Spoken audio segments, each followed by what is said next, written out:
15 types of people's toxic behavior Stoicism warns us about, how to avoid them. Marcus Aurelius rightly observed, "The best revenge is not to be like your enemy." As we encounter manipulation, Stoicism equips us to respond with emotional wisdom and nonviolent accountability. We will navigate the darkness without being darkened. Behavior 1. The Flatterer. Imagine praise washing over you like honey sweet, yet cloying, sticking to everything it touches. Seneca warned, "I shall never be ashamed of citing a bad author if the line is good." We must pierce the sweet haze with discernment's light, pause, and examine motives behind any effusive compliments. Exercise. Over the next week, note your internal reactions when someone compliments you. Do you cling to praise as validation? Feel immediately indebted? Become inflated with pride? Observe these tendencies with self-compassion. Then reflect on how to ground your self-worth beyond ever-shifting external applause. Before diving into second behavior, I encourage you to watch my video on 21 toxic tactics narcissists use to manipulate you. There's a link in the description below where you can access it. Gaining awareness of common manipulation strategies is key for protecting your peace and self-worth when interacting with narcissistic personalities. Feel empowered knowing these tactics so you can establish healthier boundaries. I also kindly ask that you support this community by liking this video and subscribing if you haven't already. Your engagement allows me to keep creating empowering content for conscious survivors aiming to positively impact the world after enduring narcissistic abuse. Now, on to Chapter 2, where we'll explore specific narcissistic gaslighting behavior more closely, as well as tips for coping with them. Knowledge is power, so let's continue shedding light on this challenging interpersonal dynamic together. Behavior 2. The Gaslighter. You reference shared facts, yet when confronted, they baldly distort reality. As Epictetus warned, madness is the belief that reality is not real. When someone insists black is white, do not second-guess your sanity, theirs is in question. Exercise. Over the next month, keep a journal tracking any exchanges where someone denies facts or chronology you know to be accurate. Note the emotional impact of such distortions. Then reflect on strategies to simply reassert your perspective without attaching to whether they validate your recollection. Your confidence emerges from inner integrity, not external corroboration. Behavior 3. The Greedy. An appetite forever unquenched, though endless wealth pours through their hands. Seneca knew, it is not the man who has too little, but the man who craves more, that is poor. We become rich by mastering our desires, not accumulating possessions. Train contentment through gratitude at every level of supply. Exercise. Observe your reactions when someone acquires something you desire but cannot obtain. Notice any resentment or self-diminishment arising. Then shift focus to blessings in your own life. Give thanks for health, friends, nature's beauty, or simple pleasures. Channel envy's energy into affirming inner abundance. Behavior 4. The Martyr. They hoist the weight of worlds upon their shoulders, stumbling stoically, so all who pass might admire their sacrifice. As Seneca observed, all cruelty springs from weakness. Their exaggerated labors often aim at earning applause or coercing help. When asked unreasonable favors, pause. Kindly assert boundaries around your time and energy. Explain respectfully what you can realistically offer without white lies or apologies. As Marcus Aurelius knew, true helpers love mankind more than they love comfort. Find ways to uplift others through magnanimity, not martyrdom. Exercise. Over the next month, pay closer attention to interactions where you feel pressured to overextend yourself. Notice whether a voice of self-pity or desire for praise drives such tendencies.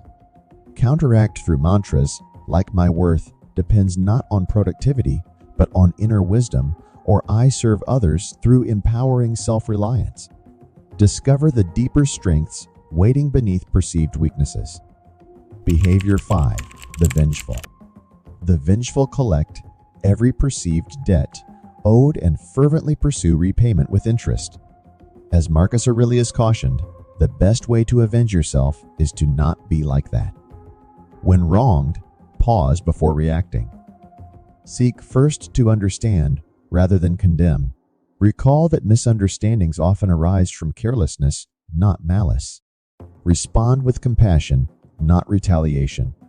Exercise. Over the next month, when you feel unfairly treated, refrain from judgment for 48 hours. Notice physiological aspects: tightened chest, adrenaline rush. Then investigate neutrally what motives or wounds may underlie the other's actions. See if empathy arises. Misdeeds often aim unconsciously at healing or meeting unmet needs. Offer kindness first. Behavior 6. The Critic. Picture judgment reigning constantly, eroding traces of confidence and joy. As Marcus Aurelius wrote, waste no more time arguing about what a good man should be. Be one. We all judge self and others from our level of consciousness. But criticism given unskillfully becomes a bludgeon, not a nurturing tool. Provide feedback from compassion, not assume superiority. Uplift others' journey. Exercise. Over the next week, pause before voicing any criticisms, constructive or otherwise. First, meditate on why flaws disturb you and how your own past was shaped by feedback given and withheld. Then reflect on how to uplift others through encouragement of unused strengths rather than condemnation of weaknesses. Progress emerges through patience with ourselves and others. Behavior 7. The Drama Seeker. The drama seeker demands not just sympathy for their starring victim role, but rapt admiration. As Stoics held, while we cannot control external events, our reactions remain under our direction. Reframe struggles as opportunities for growth. Exercise.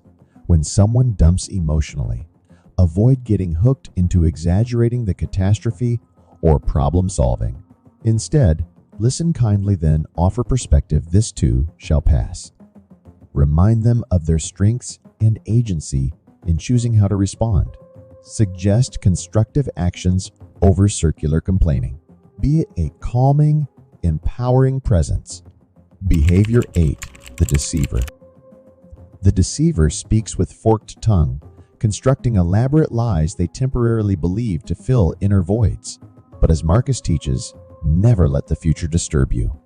You will meet it if you have to, with the same weapons of reason which today arm you against the present. When you uncover deception, respond firmly yet with compassion.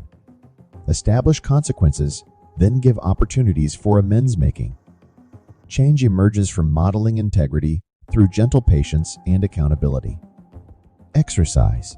Imagine sitting across from someone who harmed you through deception. Visualize offering forgiveness while setting boundaries. Hear both what you need from them and what suffering may lie beneath their actions. Envision reconciliation, accountability, and growth. From judgment comes condemnation, from understanding comes evolution. Behavior 9. The Saboteur. Resentment quietly seethes behind the saboteur's placid facade. Publicly compliant, yet covertly undermining through secrecy and subversion. As Marcus knew, perceived injustices are best countered through ethical leadership. When managing dissenters, build transparent systems facilitating candid feedback. Develop fair processes for escalation, ensuring authority figures listen with sincerity. Progress depends on trusting communication, not simmering conspiracies. Lead with compassion while requiring accountability. React to toxicity by bolstering psychological safety nets and collective wisdom. Exercise.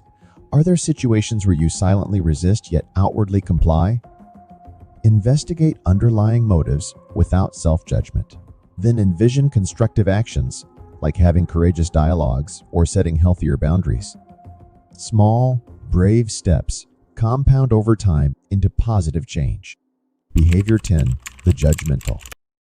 The judgmental gaze with smug certainty upon ever-changing complexities of life, declaring the true motivations of half-understood behaviors. But as Socrates discovered, wisdom comes from understanding that I am not wise. Suspend condemnation when ignorant of essential variables at play. Lead first with thoughtful questions instead of reactive pronouncements. Allow others to reveal their truth through patience and listening. For as Aurelius knew, everything we hear is opinion, not fact. Discern while acknowledging the limits of perception. Exercise. Over the next week, abstain entirely from voicing condemnatory opinions, even internally. Whenever you feel certainty around subjective issues, repeat this Stoic mantra: there is no truth, only perception. Notice attachment to beliefs relaxing. Curiosity and connection grow in the fertile soil of not knowing. Behavior 11. The Fault Finder. The fault finder scans each scene through darkened lenses, magnifying defects while eclipsing signs of health. But as Marcus wrote, the mind adapts and converts to its own purposes, the obstacle to our acting. The impediment to action advances action. We see what we seek. If you only value orderliness, organic growth seems unacceptable. Shift gaze. In every weakness waits strength. Praise also nurtures blossoms. Provide encouragement, resources, and room for self-correction instead of penalties for imperfection. Patience yields far greater results than policing progress. Exercise. Over the next month, strengthen emotional intelligence around life's messiness. When you catch yourself criticizing someone's shortcomings, pivot to curiosity, ask about their talents and vision. Seek understanding, not indictment. Everyone brings value, help them feel safe to allow theirs to emerge. Behavior 12. The Devil's Advocate. Names can grant misleading nobility. So let us rename Devil's Advocate to better signify what it often spawns: toxic contrarians who argue every viewpoint from arrogance, not sincerity. They do raise beneficial counterpoints, yet usually aim at displaying intellectual dominance rather than collaboratively reaching truth. When discussions turn into bullfights, instead of collective inquiry, redirect towards common ground and inquiry. Prevent demonizing divergent perspectives. Promote multiplicity's strengths, not fragmentation through egotism. For as Aurelius wrote, we were born for cooperation. With patient listening and mutual understanding, synthesis arises naturally. Exercise. Over the next month, refrain from reflexively counter-arguing others, even internally. Instead, make yourself repeatedly ask, why might they have reached those conclusions? Search for reasoning before critically responding, and question the inner motives behind your own temptation to resist alternative ideas. Intellectual humility reveals our shared fundamental humanity. Behavior 13. The Suspicious. The suspicious interpret innocent behaviors as evidence of sinister intents. But as Aurelius knew, everything we hear is an opinion, not a fact. Question reflexive distrust. When evaluating others' motivations, lead first with thoughtful questions instead of assumptions. Allow people to reveal their truth before defining it for them. Beware judging from projections instead of reality. Exercise. Notice your inner narrator making dark insinuations about people's intentions. Then intentionally inject hopeful counter-narratives. They seem preoccupied, perhaps they are facing troubles. Her tone reflects pressure, not personal disdain. This mental habit of granting grace combats toxicity. Behavior 14. The Victim.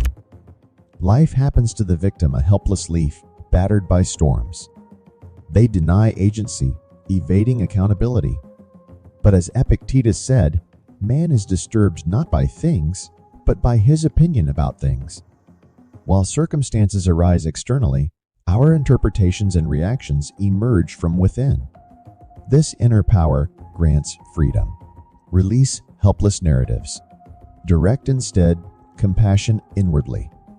Then stand tall, adjust your sails, ride the winds instead of being capsized. Exercise. Over the next month, each time you begin mentally positioning yourself as victim, stop. Recall a time you responded to adversity with strength. Then list current options within your control. Tragedies become merely stories. We can always edit the narrative. Resilience arises from seeing ourselves as protagonists with choices. Behavior 15. The Narcissist.